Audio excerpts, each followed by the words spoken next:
Marie Lestrange.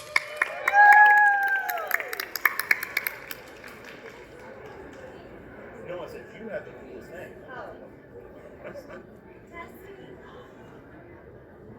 Can you all hear me? Yeah. Hello.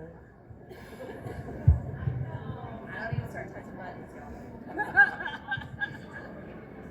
Hello, hello?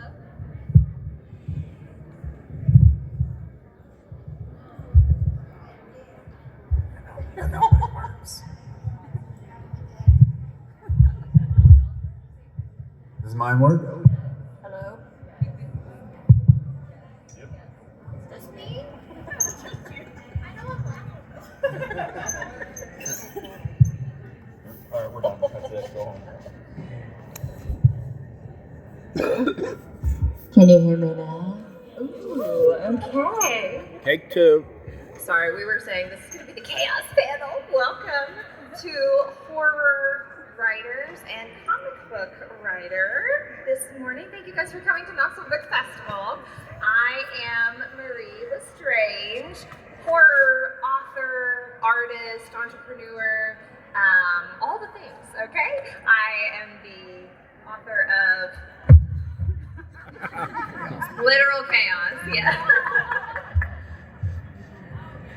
Crimson Cobblestones, my Benjamin Franklin is a serial killer book, and I have The Devil's Colony, which is the lost colony of Roanoke with witches, coming out in 2 days. So look me up online and find out who I am.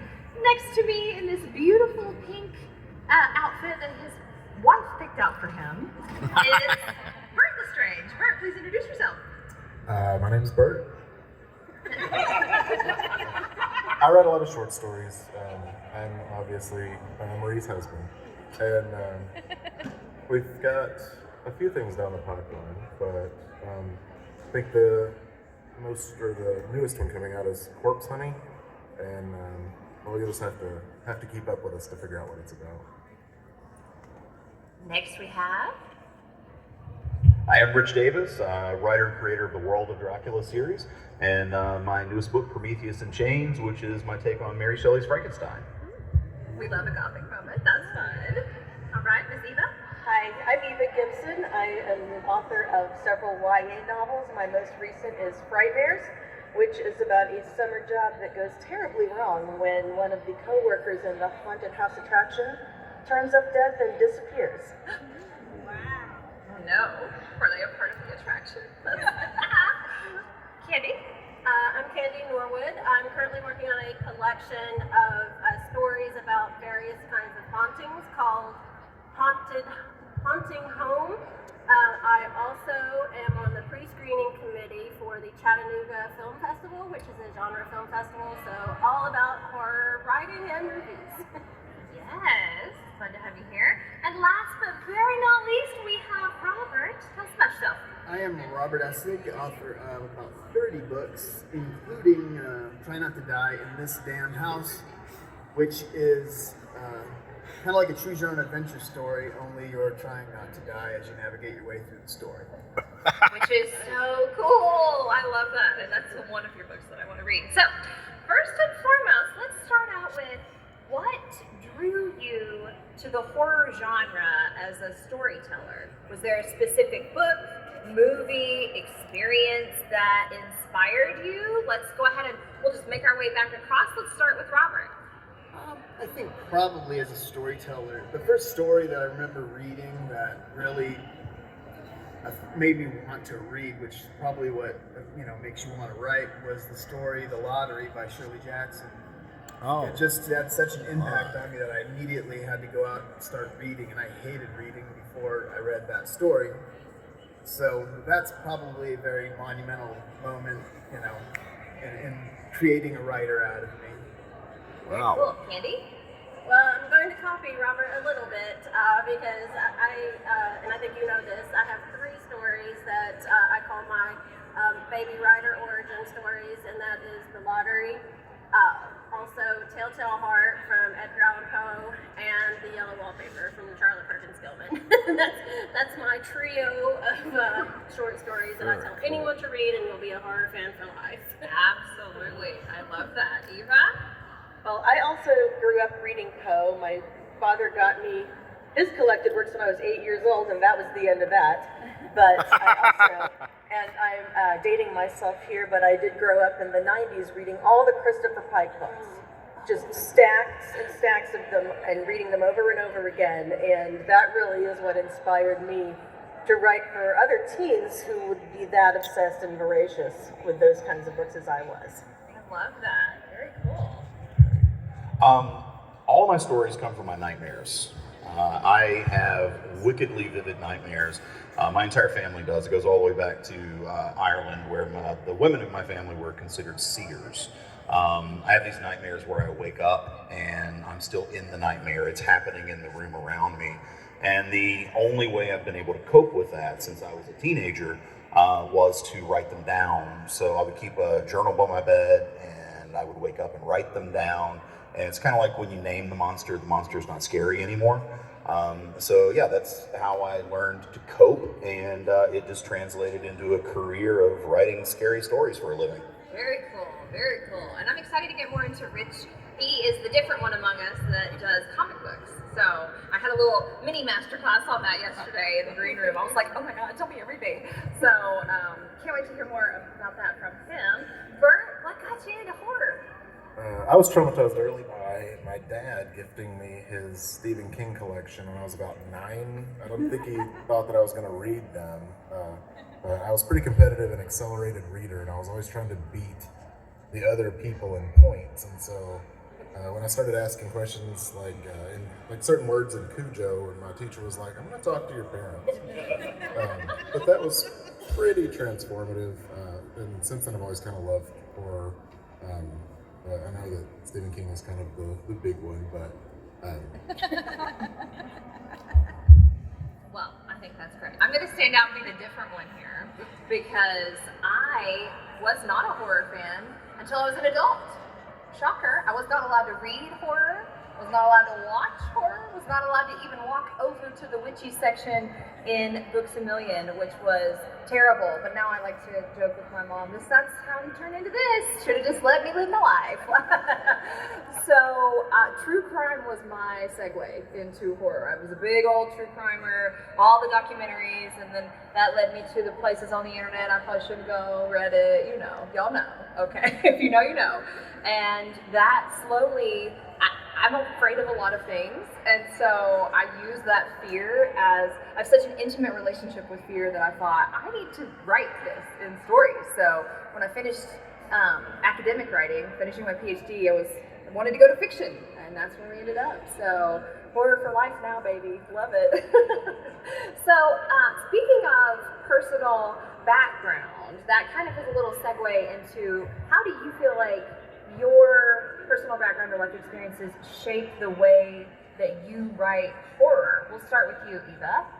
Oh, well, this is actually directly related to this book in particular. I grew up in Central Florida in the 80s, which was a hotbed for serial killings and missing children and really awful things that I didn't have to go to the library to find because my parents had a newspaper subscription. So I got to read about them every single day. What's a newspaper? That's an old form of media. They're kind of like, they're thin pages and they have words on both sides. Oh. So Ancient. I used to read those back when my hair was all one color. But I always kind of thought as I was growing up that it was weird living outside Orlando, which thousands, millions of people visit with their children every year for the happiest place on earth, and it's very sanitized and very much promoted as this wonderful, safe, magical place. And in reality, the greater Orlando is full of crime and drugs and very dangerous things. So it was the veneer over the darkness, and that is something that stuck with me as I was growing up there.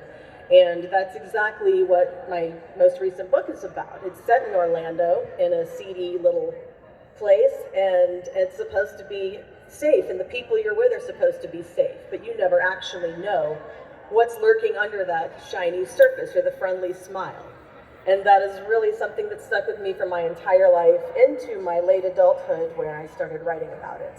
I love that, and I think that's the fear of the unknown is so heavy for a lot of us, and I know as writers we want to tap into that, you know, the sweet little granny down the lane, but she'll get you.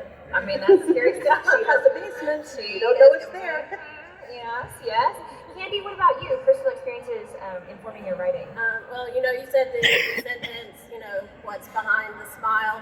I grew up in a very small town in central Appalachians, 2 hours from Johnson City, where I live now. And I think we all know this about Southern people in general. A lot of times there could be something sinister behind that friendly smile. Also, you know, the classic, if you heard something in the woods, no you didn't. So between that and then just and I think this is why the lottery hit me so hard, just feeling the full part of being not only a baby horror writer, but a baby liberal feminist in the red part of Virginia. The horrors were real, and it's easier to deal with those real horrors by putting them down on the page. Absolutely. Kind of an escapist approach. And we'll talk a little bit more about mental health and how that plays into horror. I love talking about that. But Robert, tell us about what informs from your life experiences. I grew up an only child, and so I was locked up in my brain a lot, like really, you know, talking to myself, and, you know, whatever. And I grew up in San Diego, not downtown part, East San Diego County. So as a teenager, I would walk around a lot. I mean, I had some friends and everything, but I'd walk miles by myself through the industrial parks and whatever, just thinking and dreaming, you know, crazy stuff up. And being that I was a very young massive fan of horror movies, my parents would let me rent them from the video store since I was like 12 years old. I had a head full of horror movies. I would look at the Fangoria magazines at the magazine rack at the market. My mom was getting meat from the counter or whatever. So all that stuff was bouncing around in my head with no escape, because you're an only child and you don't have like siblings to talk to or whatever. So it probably sort of created a monster out of me. Oh, I love that. Oh my God, that's a fun little, that needs to be your catchphrase. Create a monster. Oh, fun. But you, Rich? So my parents never really censored anything that I watched or read or the video games that I played. They would talk to me about it, but they didn't tell me I couldn't do it. And so I think that part of my upbringing, it really shaped the way I think about pushing boundaries. There's no sacrosanct concepts, nothing that I won't touch in my books. It really freed me up to explore different ideas, different concepts without those fears or boxing myself in. So I really am grateful to my mom and dad for allowing me to be a free thinker. I love that. That's awesome. Let's see. Kurt? I'm going to go back to the small town aspect. I think that's why folk horror is one of my favorite genres, just because you kind of live it whenever you live in a small town. I'm sure most of you get that to some degree. Also, the same extent, my parents didn't censor anything, and to the point that they were watching The Shining, and I walked in and he's like, "Hey, can I watch this too?" And I'm like, "Sure, yeah, it's just about a hotel." And his parents are Santa and Mrs. Claus now every year, just so you guys know. Yeah, they're super sweet people, Very but sweet. very open-minded, and they thought, he'll figure it out on his own, or he'll, sink or swim. But yeah, it's just, we have our own fears and we get lost in our own heads, and I think, I'm not sure who said, I'm sorry, but when you can write it down, when you can delve into the fear in a safe way, it almost makes it less terrifying. Yeah, I like that. So let's actually, we'll pivot to mental health for a second there. I know there's been a lot of research that talks about why are we drawn to horror, and why do we want to read these stories and watch these movies that scare us and make our heart flutter, and it's like, oh my gosh, what is going on? But I know as someone who struggles with pretty severe anxiety, for my anxiety medication, I know that with horror, it's like a way for me to have an anxious experience, but be in control.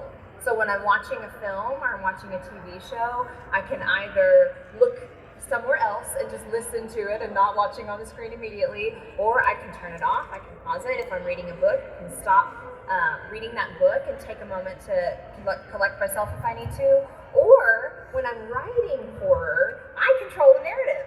And so that even further is a way for me to address some of those mental health concerns.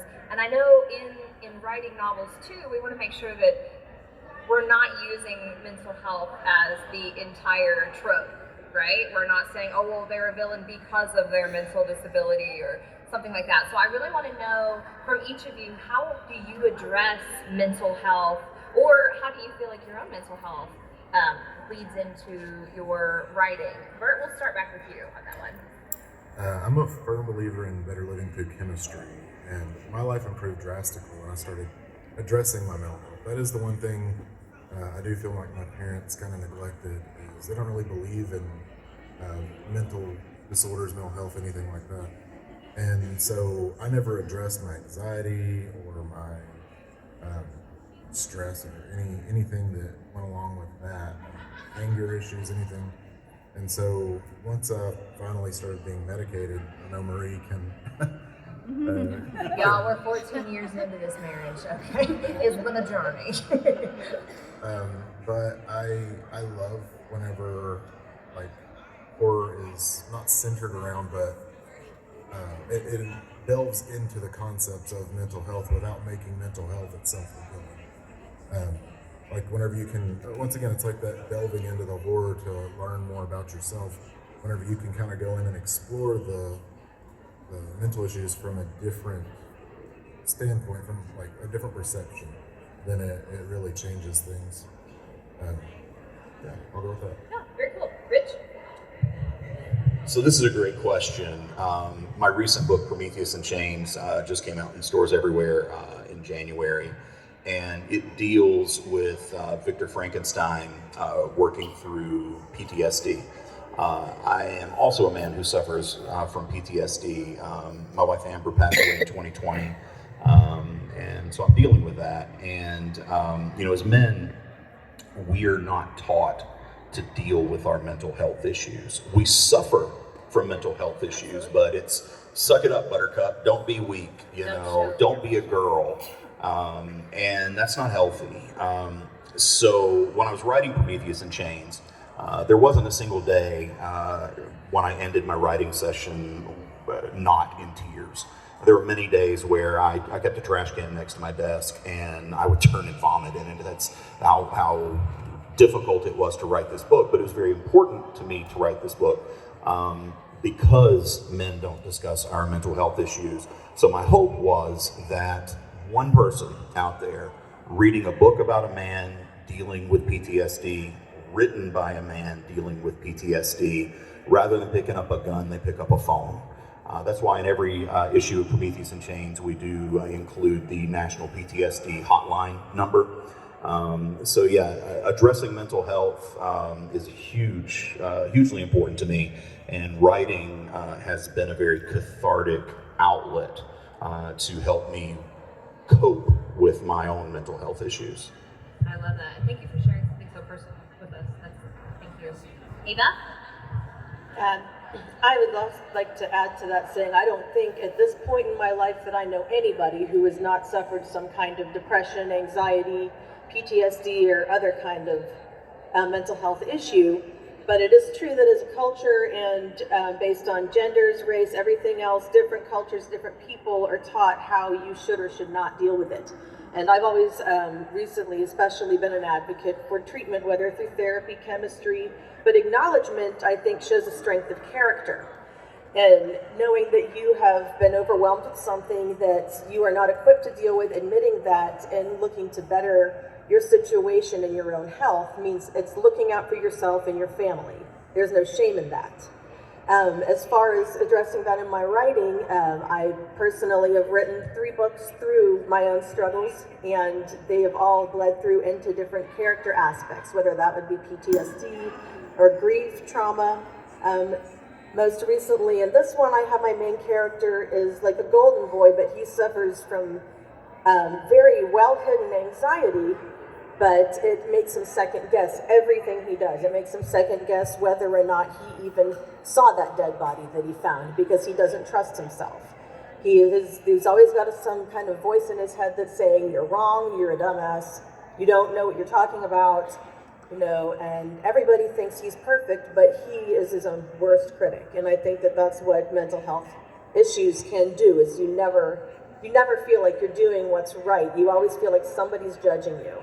And I think that people seeing themselves, especially young people seeing themselves and seeing their struggles in books, can really help them to identify that this is not something they need to feel shamed for, and it's not something that is abnormal. They're not the only ones going through it. It helps people feel less alone.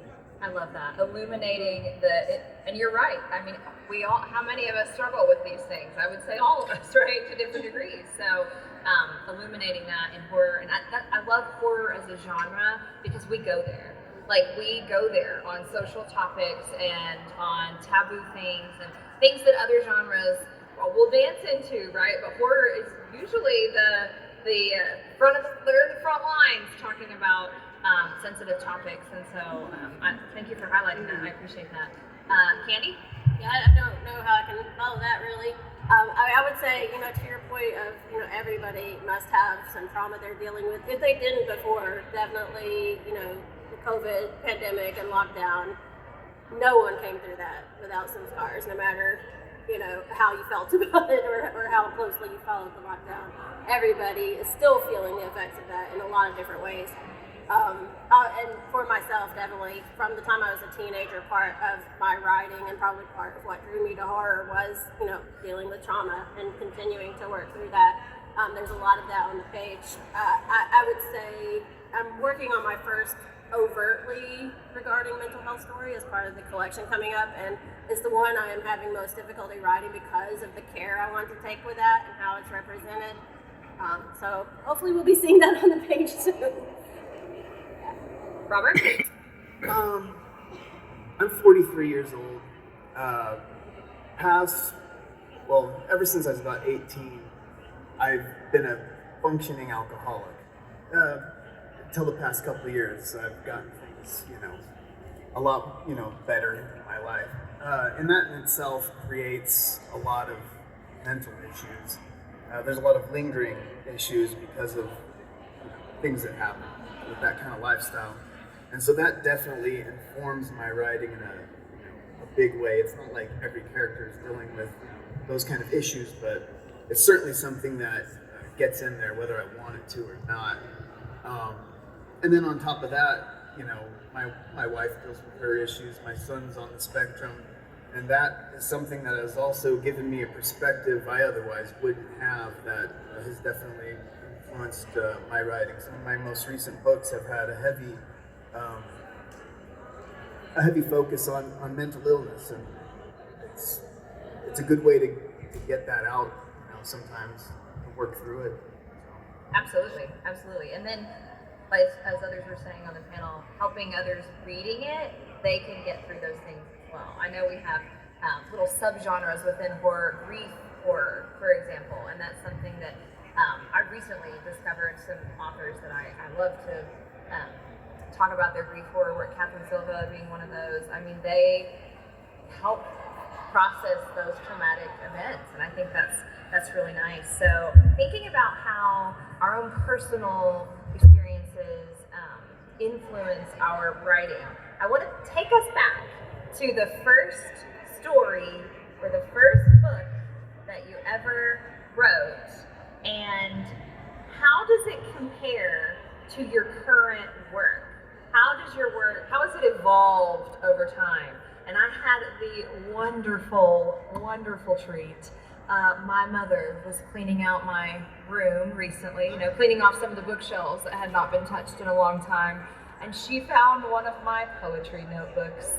And what a gift that was to read angsty little Marie and all of her high school drama, and Just see, I thought I was just gothic. Shirley Jackson, watch out, okay? Y'all will never see, those poems will never see the light of day. Maybe they should, because, oh my So God. should they. They were delicious. So, seeing how my writing has evolved from the angsty teenage poetry to the angsty, grown woman novels that they are now. But really, it's been an awesome, it's awesome to just have that reminder of how your writing changes. So Bart, we'll start with you. Tell us about the first thing that you wrote and how it's evolved. Before I do that, I want to go back to the previous topic. If you are having dark thoughts, talk to somebody. You're not alone. There's hotlines, just a friend, somebody in your family. We care. Talk to one of us. Yeah. You're not alone. So, anyway, I just wanted to get that off. Sometimes I felt like I was alone. And it's hard. But back to the question. My first novel was actually fantasy, and it was 280,000 words, which is Gargantuan. 180,000 words too long. Yeah. And I learned a lot of brevity, and now I write mostly short stories, which has been a lot more gratifying, honestly. But you kind of learn to condense and what's important, and rather than cutting at the end, you learn how to self-inhibit from the beginning. And I also learned about horror, and it's a lot more open, what's the word? Open to ideas. And so you can kind of write things there that you can't write anywhere else, even in fantasy where you think it would be whatever, it's really not. But horror really does kick in that door and let you say things that you couldn't otherwise say. I love that. What he did not mention is that the 280,000 word manuscript he hand wrote in notebooks 2 lines per line. So you'll see some true crime over on my table. I always say that's Bert's serial killer trait. I'm calling it now, y'all. I've said it here. That's his serial killer trait. Handwritten. Unbelievable. Rich. So I think the earliest thing I remember writing was in 8th grade, and I wrote this kind of dark, post-apocalyptic fantasy about a girl and her dog surviving in a world where the sun went out. And so it was actually submitted for a contest at my school, and it lost. There was this girl, her name was Jennifer, and she wrote this silly story called A Nightmare on Sesame Street. And it was a great title, but it was just one of those goofy things I'm writing because I'm a cheerleader and I'm popular. The bitterness. And I am pissed to this day. I am pissed about that. So if you're out there, Jennifer, you didn't deserve it. Coming for you. Oh my God. Nightmare on Sesame Street. I'm dying. Eva? I was about 10 years old probably, and I was in a class at school, and the teachers gave us an assignment. We were supposed to write a short scenario that centered on the topic kids and the law, which they probably were talking about, I don't know, like family court, or they were talking about like don't graffiti, or, if you want to be a cop, here's what you do. Well, me being me, I wrote a scenario about a girl my age, 10 years old, who stumbled upon her sister being murdered by a serial killer. And it was very descriptive. And I turned it in, as one does, and the teacher did not feel the same way as I did about this story. I was very proud of it. She sent it home covered in red ink for my parents to sign. And on it she wrote, "You cannot write about these things." And my father, and I remember my parents looking at each other like, what is this about? And my father looks at me and goes, "What does she mean you can't write about these things? You did write it. So you obviously can write about it." And then he looked at me and he said, "Don't you ever let them tell you what to write." All right. That's my dad. So I have a great dad, and I've had great support from them. I don't know if he's read my angsty teen romances. It's fine. I don't want him to really. But I do know that attitude has been what's been carrying me forward. to not fear what I have to put on the page and to not question it and to not care if reviewers don't like it or if I get a rogue reader who's like, this is a pile of garbage. That's fine, because ever since I was 10 years old, I've had people in my corner who are saying, don't you let them tell you. And you just don't do it. Write what you want. Huzzah! I love that. Very inspiring. Candy?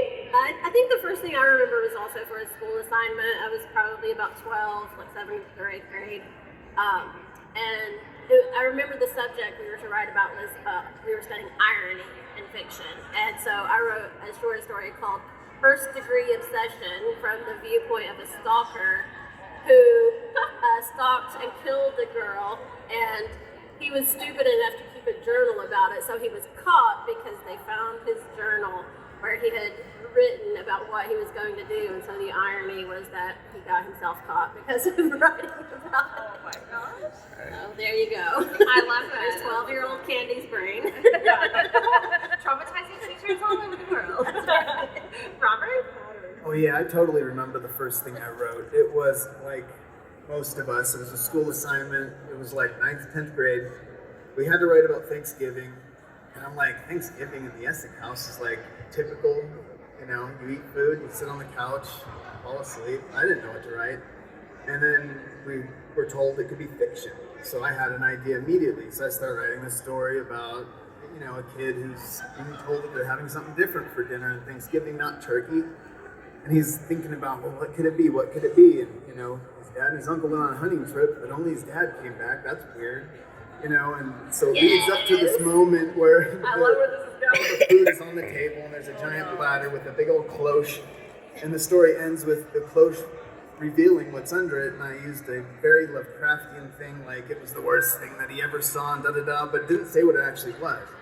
So after the Thanksgiving break, when we come back, the teacher comes up, she slaps that paper down, because I always came into class early to read books. And she's like, you gotta finish this. It's like, what? I'm reading it. And I'm like, it is finished. And she's like, well, what was under the cloche? I said, that you got to figure that out with your mind. I left that for you to determine, because what you thought was way worse than what I would have wrote there. And so that was the first story. And she's like, this was so good. I had my husband read it. I was like, really? And so I thought, no, I should start writing maybe. You know, and in school I would always read. I would just sit there and openly read books in class, and teachers didn't care. I guess because I was reading. So from that point on, I was openly just writing stories in class instead of reading. It was, 300,000 words later before I ever published anything, but that was the first one. I love that. That's and yay for that teacher. Right? Actually being like, seriously, get down on you it. could almost say she changed my life. Yeah. She really did. Yeah, that's awesome. And so that's another thing, take away from this panel, that even if maybe we don't know if she liked horror or not, but she saw the writing skill in you and was like, I'm going to encourage this person to go further. And I absolutely love that. I needed that in my life a lot earlier than when it actually appeared. So I think that's awesome. I want to talk about sort of the craft of writing now, kind of how we go about starting our stories, thinking about our novels, how we're planning to do that. And I know that Bert likes to tell everyone that he's the serial killer fan writer, okay? I am the psychotic plotter. So every novel of mine, and even short stories, I have spreadsheet on spreadsheet on spreadsheet. I have 32 spreadsheets that went into Crimson Cobblestones. Psychotic. Of course, I come from a research background, so that's where that comes from. But I want to hear plotter, panster. Where do we sit on the continuum? We'll start with you, Eva. Okay, well, I don't think I could ever be a serial killer because I am far too disorganized to ever do that. You'd be caught after the first one. Everybody calm down, you're fine. But for sure, my writing begins with a conversation that happens in my head. I hear dialogue in my head, I think, that's interesting, I should write that down. And then all of a sudden there's a character, and the character has an issue, and I don't know what that is yet. I just keep writing who they're talking to, and that person might not have a name, but the voices in my head know somehow, and they put it down on the paper. And once I figure out who is talking to me, basically, this is not a schizophrenia thing. This is clearly imagined, but it is something that I can then take and say, what is this person going through, and how can the things that I have seen or experienced in my life add to this? Like, I can say, this is definitely set in some kind of creepy place that I visited when I was a teenager. This is definitely got to do with some news story that I read 40 years ago when I was 7, or whatever.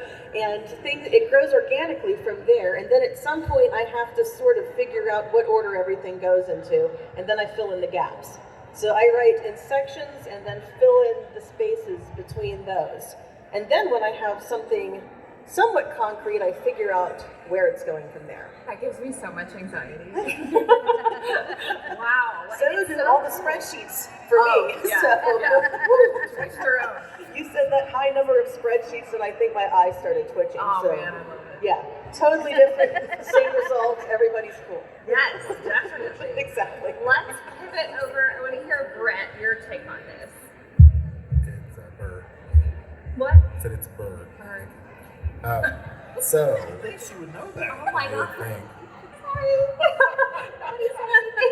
Anyway, so I used to be a pantser, and I would just write whatever came in my head, and that's how I ended up with a 280,000 word fantasy novel. But after meeting Marie and talking my way through it, and her talking, she showed me the way of plotting. I'm not insane, and so I don't have 32 spreadsheets. But I look at enough of her spreadsheets to know I can't do that. But that's why she's a doctor and I'm not. But I like getting the signposts. You have your hook, and then you can kind of get your midpoint, or maybe the end of it. So you have your beginning and your end, and then you're like, okay, well, what's in the middle? Okay, and now you have these little signpoints. You have your rising action, and then your climax, the dark night of the soul. You get all of these different points together, and then you connect the dots with story. So that's kind of how I've gotten to it. So I'm much more of a plotter now, but I used to be a pantser. I'm beating down. I convinced him. Rich? So, in comic books have forced me to be more of a plotter than I was before. I'm still not good at it. But when you're structuring comic book, you have to structure your stories in 3 ways. Your first issue, or your single issues, have to have a satisfying beginning, middle, and an end. Then your arc has to have a satisfying beginning, middle, and an end. And then all of that has to come together for the collected trade paperback edition, which has to have a satisfying beginning, middle, and an end. So that's required me to do a lot more plotting than I did writing plays or when I was a screenwriter. But I'm still a pantser or a gardener at heart. And so I have these very loose outlines, like you were talking about, the signposts that you're supposed to hit. And I generally, Les Garner is an artist I work with quite often, and I drive him insane because he's more of a plotter. And so he's asking me, okay, well, what's going to happen, blah, blah, blah, blah, blah. And I'm like, I don't know, the character hasn't told me yet. Right. So I totally get what you're saying too. I talk to these characters in my head. So yeah, it's an interesting process, and it's kind of cool that I've had to come from, being just an extreme pantser to now having to dabble in plotting. Awesome. Eva? Again? Oh, I'm sorry. Do I have to say that all? Chaos incarnate up in here. Candy? I don't have much to add. I'm a big plotter. I'm a project manager in my day job. I don't have a choice. It's how my brain works. So I use the Scrivener app, and I use it on my phone, on my computer, keep it uploaded, so I'm constantly just working through that. Very cool. Robert? It took me a minute to figure out the best way for me to write a novel. Short stories, I just pants them, whatever. When I first started writing, my first several books, I pantsed them. Started and I would get stuck on things, and I lived in San Diego at the time. I'd be driving an hour and a half traffic each way, and I would just work my way through wherever I was stuck in my stories. But then I realized that just didn't work for me, and just figuring out how to fit in time to write, I realized if I get up really early before anyone else is up, I can have an hour before I have to get ready for work. So Monday through Friday, I have an hour in the morning to write, and I can't sit there and stare at the computer and figure out where things are going. So I realized that plotting would probably be a decent idea. So on my manuscript, I'll go like chapter 1, and I'll write, a couple sentences on where that chapter is going to go, and I'll sort of plot it out ahead of time, maybe 5-6 chapters, but keep it open, so I still have room to, for the story to do whatever it's going to do. But I have enough to work with so that every morning when I sit down in front of that computer, I can just start writing. So I can write for that 1 hour and usually knock out 1,000 words easy, because I kind of have an idea where the story's going. So that's kind of how I do it. That's how it's been working. So I've been doing that for years now. I love that. And I think it's always fun to get that behind the scenes of when writers are writing. Some are very, early bird gets the worm in the morning. Some of us are the midnight writers, and that's why our stuff is so weird. So I want to hear, coming back down the line, when is your prime writing time, Candy? Is it, some people write on their phone, some people writing, they have to have it, the setting has to be correct. What's it like for you? It would be nice when it's a nice little nook that you have your candle. That's not the real world, unfortunately. And I do also want to say real quick, it's probably obvious from context, but for your non-writers out there, plotter means you have everything planned out as you sit down to write, and pantsers, like you're writing by the seat of your pants. So you just go in and start writing, stream of consciousness or whatever. So just wanted to level set on that. And for me, it is writing anywhere. Like sometimes, if you look at my notes app on my phone, they're just sentences, because sometimes great sentences, I assume, just come to me, and so I'm writing all the time. But for my sit down and you got to get this done, it's late night once the cats have settled down, and talk about that's why stuff is so weird. Sometimes I read it the next day and delete it, but yeah, it's definitely late night for me. Very cool. Eva? Well, when I first started seriously writing novels, it was when I had a kindergartner and a toddler. And so I was writing whenever they went to bed, and I was able to extract myself by slithering out of the toddler bed and crawling to the door and rolling into the hallway. Yes. And that would usually be about 10 p.m. and I would just go and bury myself in whatever till 2 in the morning, because someone was going to wake up anyway. I had to be up. And so I basically have this blur of time where it was like the midnight oil. And I got 2 books written that way, and I don't really remember a lot of the process at this point, but I think that for parents that's true a lot of the early years. Now they're older, and I do a lot of driving around rural Tennessee to get them to and from school and to do my errands and everything. And of course I always have my best ideas when I'm doing something that could literally get me killed, like driving, if I tried to stop and write it down. Right. But I have a couple of apps that I use to take notes. If I have some time in the afternoon, I can sit down and bury myself with the noise canceling headphones, and just write what I can. I had a bit of a struggle the last couple of years with writing because of what we were talking about earlier. The anxiety had gotten to me, and I thought that I was done writing. It was over for me. I was not going to do anything good because it just wasn't coming. My head was too clogged up, but I've started a recovery process on that, and lately have found the groove again. So, and that is one of the reasons this festival is kind of a big deal for me, because my first books debuted February 2020, and we all know what happened next. And all of my events got canceled, and then my second book came out in the middle of the pre-vaccine pandemic, and the third one came out kind of toward the end of that, and I was like, hey, I've never done anything, but here I am, And so getting back into that just means, to me, is grabbing any moment where the spark is happening, and don't ignore it, even if it just means you're writing it down with a Sharpie on something, or you're opening your phone. Because I can always, the way I write, I always come back later and just shoehorn it in wherever it goes anyway. So I don't need the perfect setting, because nothing I do is like a perfect setting situation, just in life. Yeah. But it works out, so. Awesome. I love that. Rich? So I'm very fortunate. I get to do this full time. So I keep office hours. I'm in my office every morning at 9 a.m. I write until 11. I take 2 hours for lunch, and then I'm back until 5.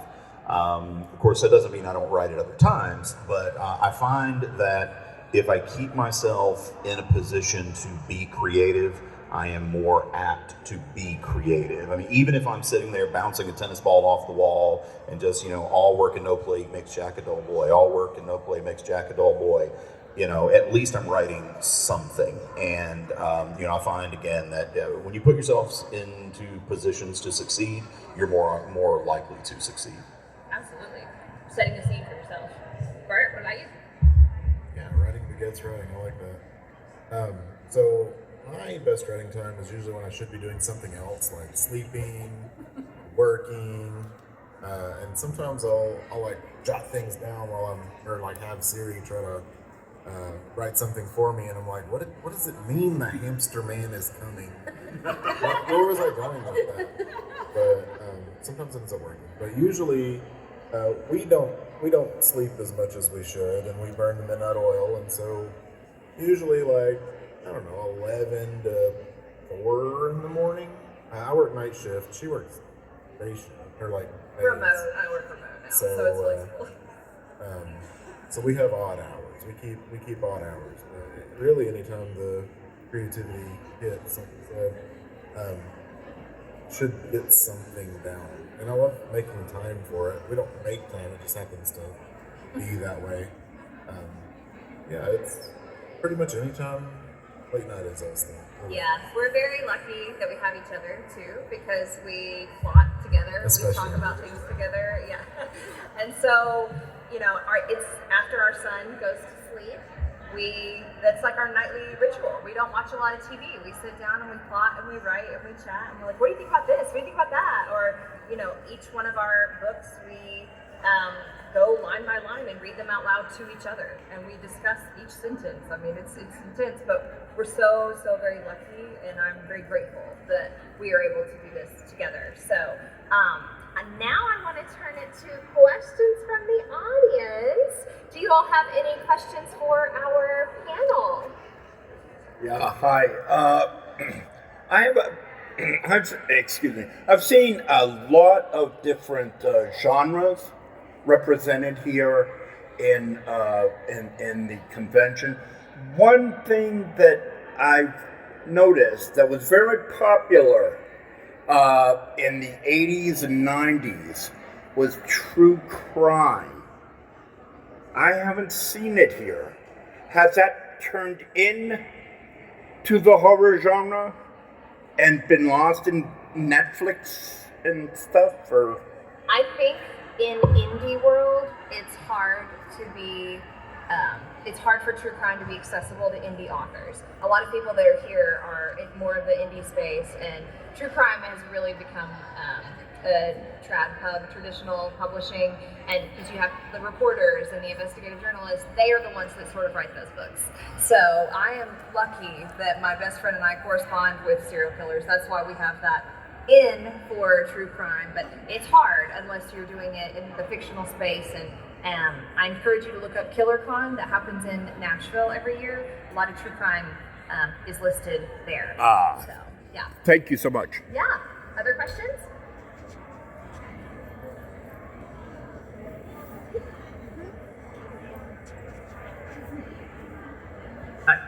When you were first getting started out, how did you know what you were writing was any good?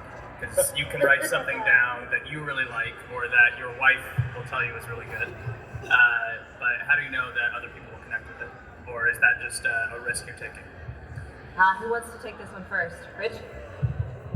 So in my experience in the comic book world, every single writer, illustrator, colorist, letterer, cover artist, we all think we are one bad book away from flipping burgers. Yeah. We always think our stuff sucks. The only thing I know for sure is my mom loves it, and so she's going to at least buy 2 copies. So yeah, we're just constantly waiting to be kicked out of this business. Yep. So I don't think you ever know if it's good. I mean, even when you look at sales numbers and they're great, or you read reviews, it's like, was it really that good? Or so I think there's this imposter syndrome that I think most of us probably suffer. Absolutely. Bert, I'd like to hear your take on that. Pretty much everything I wrote in the beginning was pretty terrible. but I did have a loving wife who's an avid reader, and she helped tremendously weed out the bad from the good. But does it make you happy when you write? Then that's a success. And if she thinks it's good, then I mean, you just keep writing and rewrite it. That's the thing, because it's never good the first time. Right. You know, Hamster Man. It's not good. No. So you just gotta rewrite. And when people say that, like, really, your writing gets better. Writing begets writing. The more you write, the better you get. And let your friends read it. You know, if they're into the same genre as you, just send out those feelers. Give it a chance. I mean, you never know when something you're gonna write is just groundbreaking for somebody. Yeah, that's what I was going to say is find your tribe, find other writers, find critique partners, people that will go through the business with you that have either blazed the trail before you so they can give you advice, or people that are right there in the same place with you and they're like, I don't know about that. Like, maybe we should go back to this. So I know I have one reviewer that she's from New York, and you talk about a sea of blood upon my manuscript. She tears them to pieces and taught me how to be a better writer. I mean, I am forever indebted to Lisa. She's my number one go-to, and her comments will just be like, no, trash. I mean, like, she'll be like, this is flat, rewrite this. But it has taught me to, when I'm writing, I look at something and I'm like, oh no, that's a flat sentence. I gotta move that up, you gotta fix that. So, any other thoughts? I would actually like to add to that, because in addition to finding other writers that you trust to give you good advice, you have to remember first drafts are always terrible. You're never going to have a finished piece the first time around, but it will start the skeletal formation of what's to come that you can build upon. And what you also have to remember is, even if you have a finished piece, it's perfect, it's exactly the way you want it, you will never find a 100% consensus on anything that you write. Somebody will love it, somebody will hate it, and they will not bother mincing words when they tell you. So you have to have the confidence in your own abilities and the confidence in your story, and you have to feel that this is how you want it to be, whether or not 10 people tell you it's a pile of garbage.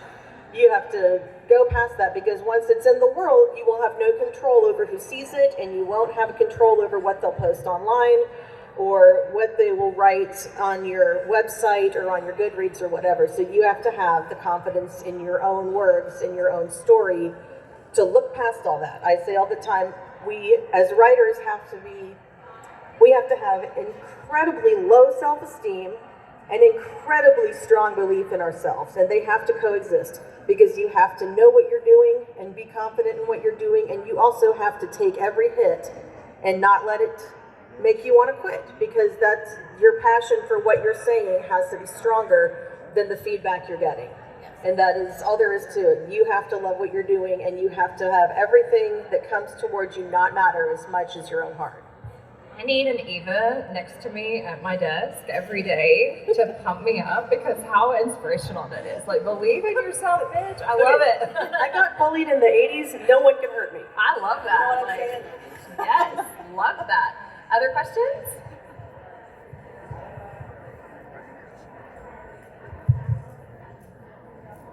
No curiosities? We all good?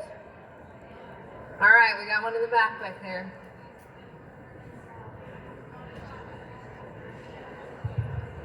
Making the man work. Oh. If you were to write yourself as a character in one of your books, how would you describe your character, and what would they do? I probably shouldn't answer this one.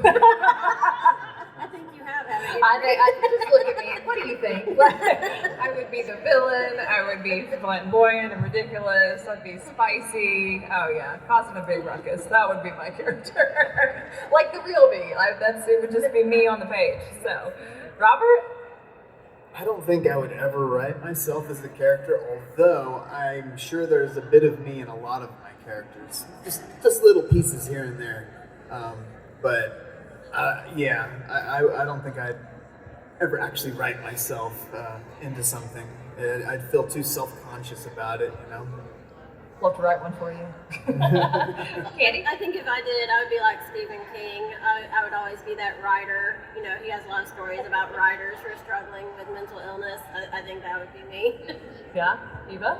Well, I would say the same as that it's in my characters now, whether it's a side character or a main character, there's something from my experience. So I would say there's something for me in everything I write, but I've never have the audacity to think that anybody would want to read a carbon copy of myself, because it would just be like a lot of anxiety and weeping and sarcastic comments, which I don't know, somebody might want to see that, but I don't think I'd want to write a book around it. I need an inspirational book from you. I'm ready to find it. Where's the nonfiction moment? Rich? Well, I mean, clearly, I would be a ruggedly handsome, suave, witty, perfect 007 type guy. Definitely. I mean, I'm writing myself the way I want to be, not the way I am. I love that. Yes, yes. Bird? I don't think I would write myself, but I do think, I am a little bit in every single character, good and bad. But it's more, I don't know. I think I would try to include myself as my mental, health journey as a person, if that makes sense. I would try to embody that, because I think that is one of the more important